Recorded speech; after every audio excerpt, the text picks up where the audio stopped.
So synesthesia is a literary device in which a lot of your senses are put together and described in the book so that you, the reader, get a fuller sensation of what's going on to the character where the author is trying to place you in, which is cool. But it's also a medical condition in which your senses collide, like you hear colors, or you taste colors, or you smell sounds, or something like that. I know it's a really simplistic explanation of the condition, but it really led me to the question, considering it's like reading and like synesthesia, like, what does music taste like?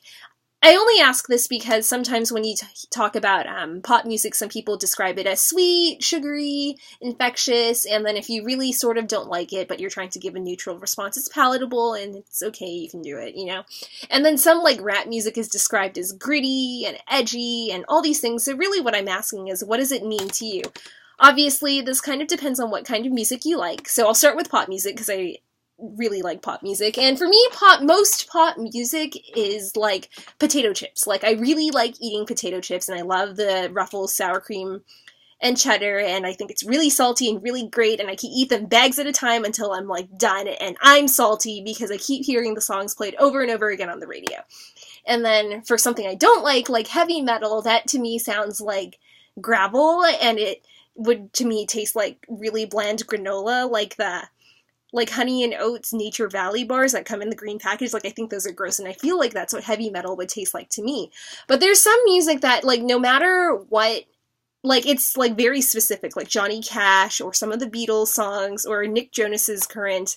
Jealous song, like, it's just irritating, and I hate it, and it reminds me of when, in the instances in which I've bitten into a round black pepper, and, like, my mouth is just on fire, and I immediately want to rinse, like, my mouth with water, because that taste is just so,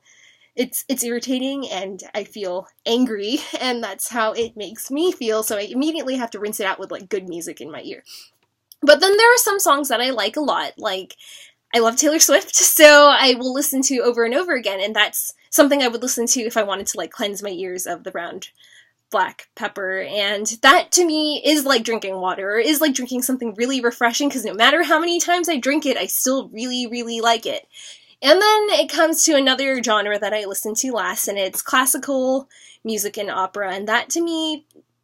feels and tastes like wine and Italian food, where it's like really good at first and it's really enjoyable and stimulating. You just appreciate the whole like spectrum of flavors and the artistry that goes into it. But if you have too much of it after a while, you start to feel like heavy in your brain because there's so much to be processing. Kind of like when I drink wine, I get really sleepy and bogged down, and that's kind of how I feel. And it's very possible that my association of opera music and Italian food comes from the fact that there are a lot of Italian